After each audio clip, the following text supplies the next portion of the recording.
ಆತ್ಮೀಯ ಸ್ನೇಹಿತರೆ ಎಲ್ಲರಿಗೂ ಗೋಲ್ ಬೋರ್ಡ್ ಎಜಿ ನ್ಯೂಸ್ಗೆ ಸ್ವಾಗತ. ಈ ಒಂದು ವಿಡಿಯೋದಲ್ಲಿ ಬಹಳ ಪ್ರಮುಖವಾಗಿ ಯಾರೆಲ್ಲ ಅಭ್ಯರ್ಥಿಗಳು ಈಗಾಗಲೇ 2023 ಮತ್ತು 24ನೇ ಸಾಲಿನ ಸರ್ಕಾರಿ ಕೋಟಾದ ಬಿ.ಎಡ್ ಪ್ರವೇಶಾತಿಗೆ ಸಂಬಂಧಪಟ್ಟಂತೆ ಈಗಾಗಲೇ ಏನು ಎರಡನೇ ಸುತ್ತಿನ ಆಯ್ಕೆ ಪಟ್ಟಿಗೆ ಆಪ್ಷನ್ ಎಂಟ್ರಿಯನ್ನು ಮಾಡೋದ್ರ ಮೂಲಕ ಎರಡನೇ ಸುತ್ತಿನ ಆಯ್ಕೆ ಪಟ್ಟಿ ಬಿಡುಗಡೆಗೆ ಸಂಬಂಧಪಟ್ಟಂತೆ ಕಾಯ್ತಾ ಇರೋರಿಗೆ ಯಾವಾಗ ಎರಡನೇ ಸುತ್ತಿನ ಆಯ್ಕೆ ಪಟ್ಟಿ ಪ್ರಕಟಣೆ ಮಾಡಲಿದ್ದಾರೆ, ಅದರ ಜೊತೆಗೆ ಎರಡನೇ ಸುತ್ತಿನ ಒಂದು ಆಯ್ಕೆ ಪಟ್ಟಿಯಲ್ಲಿ ಪ್ರಕಟಣೆ ಮಾಡಿರುವಂತಹ ಅಭ್ಯರ್ಥಿಗಳಿಗೆ ಮುಂದಿನ ಪ್ರೊಸೀಜರ್ ಏನಿರುತ್ತೆ ಆ ಎಲ್ಲ ಮಾಹಿತಿಯನ್ನು ತಮಗೆ ಈ ಒಂದು ವಿಡಿಯೋದಲ್ಲಿ ಇನ್ಫಾರ್ಮೇಷನ್ ಅನ್ನ ಪ್ರೊವೈಡ್ ಮಾಡ್ಕೊಡ್ತೀನಿ ಸ್ನೇಹಿತರೆ.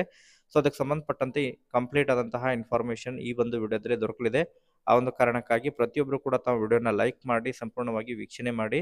ಅದರ ಜೊತೆಗೆ ಯಾರೆಲ್ಲ ಸ್ನೇಹಿತರು ಇನ್ನೂ ಕೂಡ ನಮ್ಮ ಒಂದು ಚಾನೆಲ್ ಅನ್ನ ತಾವು ಸಬ್ಸ್ಕ್ರೈಬ್ ಆಗಿಲ್ಲ ಅಂತ ಹೇಳಿದ್ರೆ ದಯವಿಟ್ಟು ಚಾನೆಲ್ ಅನ್ನ ಸಬ್ಸ್ಕ್ರೈಬ್ ಆಗಿ ನೋಟಿಫಿಕೇಶನ್ ಅನ್ನು ಆನ್ ಮಾಡ್ಕೊರಿ. ಇದರಿಂದ ನಿಮಗೆ ನಾವು ಹಾಕ್ತಾ ಇರುವಂತಹ ಬಿ.ಎಡ್ ಪ್ರವೇಶಾತಿಗೆ ಸಂಬಂಧಪಟ್ಟಂತಹ ಪ್ರತಿಯೊಂದು ಮಾಹಿತಿಗಳ ಅಪ್ಡೇಟ್ಗಳು ಕೂಡ ತಮಗೆ ದೊರಕ್ತಾ ಇರ್ತವೆ.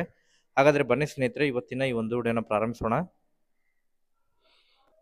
ಸ್ನೇಹಿತರೆ, ಮೊದಲನೇದಾಗಿ ಈಗಾಗಲೇ ಏನು ಮೊದಲನೇ ಸುತ್ತಿನ ಸೀಟು ಹಂಚಿಕೆ ಆದಂತಹ ನಂತರ ಮತ್ತೆ ಉಳಿದಿರುವಂತಹ ಸೀಟುಗಳಿಗೆ ಏನು ಸೀಟ್ ಮ್ಯಾಟ್ರಿಕ್ಸ್ ಅನ್ನ ದಿನಾಂಕ 6/1/2024 ಬಿಡುಗಡೆ ಮಾಡಿತ್ತು. ತದನಂತರ ಅರ್ಹ ಅಭ್ಯರ್ಥಿಗಳಿಗೆ 7/1/2024 8/1/2024 ಆಪ್ಷನ್ ಎಂಟ್ರಿನ ಮಾಡ್ಲಿಕ್ಕೂ ಕೂಡ ಅವಕಾಶನ ನೀಡಿದ್ರು. ಈಗ ಬಹಳಷ್ಟು ಅಭ್ಯರ್ಥಿಗಳು ಕೂಡ ಎರಡನೇ ಸುತ್ತಿನ ಆಯ್ಕೆ ಪಟ್ಟಿಗಾಗಿ ಏನು ಕಾಯ್ತಾ ಇದ್ದಾರೆ. ಎರಡನೇ ಸುತ್ತಿನ ಆಯ್ಕೆ ಪಟ್ಟಿಯನ್ನು ಕೂಡ ನಾಳೆ ಅಂತ ಹೇಳಿದ್ರೆ 11/1/2024 2 ಗಂಟೆ ನಂತರ ಕೂಡ ಪ್ರಕಟಿಸುವಂತಹ ಸಾಧ್ಯತೆಗಳಿದಾವೆ ಸ್ನೇಹಿತರೆ. ಯಾಕಂತ ಹೇಳಿದ್ರೆ ಈ ಹಿಂದೆ ಏನು ಪೂರ್ವ ನಿರ್ಧರಿತವಾದಂತಹ ಶೆಡ್ಯೂಲ್ನಲ್ಲೇ ಮಾಹಿತಿಯನ್ನು ಕೊಟ್ಟಿರೋ ಪ್ರಕಾರ 11/1/2024 ಮಧ್ಯಾಹ್ನ 2 ಗಂಟೆ ನಂತರ ಪ್ರಕಟಣೆ ಮಾಡ್ತಾರೆ ಸ್ನೇಹಿತರೆ. ಈಗ ಬಹಳ ಪ್ರಮುಖವಾಗಿ ಯಾರೆಲ್ಲ ಅಭ್ಯರ್ಥಿಗಳಿಗೆ ಎರಡನೇ ಸುತ್ತಿನಲ್ಲಿ ಸೀಟ್ ಅಲಾಟ್ ಆಗುತ್ತೆ, ಸೀಟ್ ಅಲಾಟ್ ಆದಂತಹ ಸಂದರ್ಭದಲ್ಲಿ ಮುಂದಿನ ಪ್ರೊಸೀಜರ್ ಏನಿರುತ್ತೆ ಎಂಬುದರ ಬಗ್ಗೆ ತಮಗೆ ಇನ್ಫಾರ್ಮೇಶನ್ ಅನ್ನ ಪ್ರೊವೈಡ್ ಮಾಡ್ತೇನೆ ಸ್ನೇಹಿತರೆ. ಈಗ ಮೊದಲನೇದಾಗಿ ಯಾರೆಲ್ಲ ಅಭ್ಯರ್ಥಿಗಳು ಮೊದಲನೇ ಸುತ್ತಿನಲ್ಲಿ ತಮಗೆ ಸೀಟ್ ಅಲಾಟ್ ಆಗಿದೆ, ಸೀಟ್ ಅಲಾಟ್ ಆದಂತಹ ಸಂದರ್ಭದಲ್ಲಿ ತಮಗೆ ಕಾಲೇಜ್ ಏನು ಅಲಾಟ್ ಆಗಿದೆ ಆ ಒಂದು ಕಾಲೇಜ್ ತಮಗೆ ಇಷ್ಟ ಇಲ್ಲ ಅನ್ನುವಂತಹ ಕಾರಣಕ್ಕಾಗಿ ಆ ಒಂದು ಕಾಲೇಜನ್ನ ತಾವು ರಿಜೆಕ್ಟ್ ಮಾಡಿ ಎರಡನೇ ಸುತ್ತಿಗೆ ಏನು ಭಾಗವಹಿಸಿದ್ರಿ ಅಂತಹ ಒಂದು ಅಭ್ಯರ್ಥಿಗಳಿಗೆ ಈಗ ಎರಡನೇ ಸುತ್ತಿನಲ್ಲಿ ತಮಗೆ ಕಾಲೇಜ್ ಅಲಾಟ್ ಆದಂತಹ ಸಂದರ್ಭದಲ್ಲಿ ಅದೇ ಕಾಲೇಜಿಗೆ ತಾವು ಅಡ್ಮಿಷನ್ ಅನ್ನ ಮಾಡಿಸ್ಕೋಬೇಕಾಗುತ್ತೆ ಸ್ನೇಹಿತರೆ. ಇಲ್ಲ ಅಂತ ಹೇಳಿದ್ರೆ ತಾವು ಈ ಒಂದು ಕೌನ್ಸಿಲಿಂಗ್ ಪ್ರೊಸೆಸ್ ಲಿಂದ ಲೆಫ್ಟ್ ಆಗಬೇಕಾಗುತ್ತೆ ಸ್ನೇಹಿತರೆ. ಯಾಕಂತ ಹೇಳಿದ್ರೆ ತಮಗೆ ಮತ್ತೆ ಮುಂದಿನ ಒಂದು ಮೂರನೇ ಪ್ರೊಸೀಜರ್ಗೆ ಮೂರನೇ ಸುತ್ತಿಗೆ ತಮಗೆ ಅವರು ಕನ್ಸಿಡರ್ ಮಾಡಂಗಿಲ್ಲ.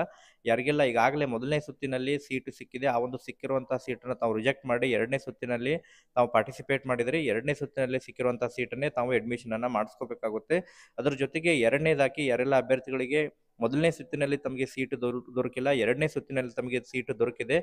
ಎರಡನೇ ಸುತ್ತಿನಲ್ಲಿ ತಮಗೆ ಸೀಟು ದೊರಕಿದ್ದು ತಮಗೆ ದೊರಕಿರುವಂತಹ ಸೀಟು ದೊರಕಿರುವಂತಹ ಕಾಲೇಜು ತಮಗೆ ಇಷ್ಟ ಇಲ್ಲ ಅಂತ ಹೇಳಿದ್ರೆ ತಾವು ಮತ್ತೆ ಮೂರನೇ ಸುತ್ತಿಗೂ ಕೂಡ ಪಾರ್ಟಿಸಿಪೇಟ್ ಮಾಡ್ಬೋದು ಸ್ನೇಹಿತರೆ. ಅಂತ ಒಂದು ಸಂದರ್ಭದಲ್ಲಿ ತಮ್ಮ ಒಂದು ಯೂಸರ್ ಐ ಡಿ ಮತ್ತು ಲಾಗಿನ್ ಅನ್ನ ಎಂಟರ್ ಮಾಡೋದ್ರ ಮೂಲಕ ಅಲ್ಲಿ ಆಪ್ಷನ್ ಇರುತ್ತೆ, ಆಪ್ಷನ್ ಅನ್ನ ತಾವು ಸಿಕ್ಕಿರುವಂತಹ ಕಾಲೇಜನ್ನ ತಾವು ಅಲ್ಲಿ ನೋ ಅಂತ ಹೇಳಿ ಕ್ಲಿಕ್ ಮಾಡಿ ಮೂರನೇ ಸುತ್ತಿಗೆ ಪಾರ್ಟಿಸಿಪೇಟ್ ಮಾಡ್ತೀವಿ ಅಂತ ಹೇಳಿ ಕ್ಲಿಕ್ ಮಾಡಿ ಸಬ್ಮಿಟ್ ಮಾಡಬೇಕು.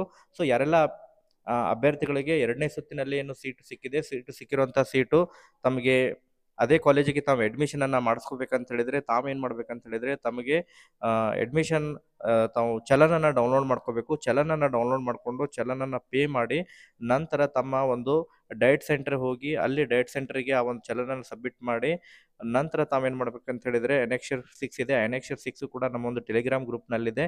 ಅನೆಕ್ಷರ್ 6 ಫಿಲ್ ಮಾಡ್ಕೊಂಡು ತಗೊಂಡ್ಕೊಂಡು ಹೋಗಬೇಕು. ನಂತರ ತಮಗೆ ಅಡ್ಮಿಷನ್ ಸ್ಲಿಪ್ ಕೊಡ್ತಾರೆ. ಆ ಒಂದು ಅಡ್ಮಿಷನ್ ಸ್ಲಿಪ್ ಅನ್ನು ತೆಗೆದುಕೊಂಡು ತಮ್ಮ ಒಂದು ಯಾವ ಕಾಲೇಜಿಗೆ ಸೀಟ್ ಅಲಾಟ್ ಆಗಿದೆ ಆ ಒಂದು ಕಾಲೇಜಿಗೆ ಹೋಗಿ ತಾವು ಅಡ್ಮಿಷನ್ ಅನ್ನ ಮಾಡಿಸ್ಕೋಬೇಕಾಗುತ್ತೆ ಸ್ನೇಹಿತರೆ. ಮತ್ತು ಮೂರನೇದಾಗಿ ಯಾರೆಲ್ಲ ಅಭ್ಯರ್ಥಿಗಳಿಗೆ ಎರಡನೇ ಸುತ್ತಿನಲ್ಲೂ ಕೂಡ ತಮಗೆ ಸೀಟು ದೊರಕಿಲ್ಲ ಅಂತ ಹೇಳಿದ್ರು ಕೂಡ ತಾವು ಮುಂದಿನ ಒಂದು ಕೌನ್ಸಿಲಿಂಗು ಕೂಡ ವೇಟ್ ಮಾಡ್ಬೋದು, ಮೂರನೇ ಸುತ್ತಿನ ಆಯ್ಕೆ ಪಟ್ಟಿಗೂ ಕೂಡ ತಾವು ವೇಟ್ ಮಾಡ್ಬೋದು ಸ್ನೇಹಿತರೆ. ಅದಕ್ಕೆ ಸಂಬಂಧಪಟ್ಟಂತೆ ಮತ್ತೆ ಮುಂದಿನ ಒಂದು ವಿಡಿಯೋದಲ್ಲಿ ಕೂಡ ತಮಗೆ ಇನ್ಫಾರ್ಮೇಶನ್ ಅನ್ನ ಪ್ರೊವೈಡ್ ಮಾಡ್ತಾ ಇರ್ತೀನಿ. ಸದ್ಯದ ಮಟ್ಟಿಗೆ ಇಷ್ಟು ಇನ್ಫಾರ್ಮೇಶನ್ ಇದೆ. ಇದಕ್ಕೆ ಸಂಬಂಧಪಟ್ಟಂತೆ ಮತ್ತೇನಾರ ಡೌಟ್ಸ್ಗಳಿದ್ರೂ ಕೂಡ ತಾವು ಕಮೆಂಟ್ ಸೆಕ್ಷನ್ ಅಲ್ಲಿ ಕಮೆಂಟ್ ಮಾಡಿ ಮುಂದಿನ ಒಂದು ವಿಡಿಯೋದಲ್ಲಿ ಅದ್ರ ಬಗ್ಗೆ ತಮಗೆ ಮಾಹಿತಿಯನ್ನು ತಿಳಿಸ್ತಾ ಇರ್ತೀನಿ. Okay, thank you for watching this video.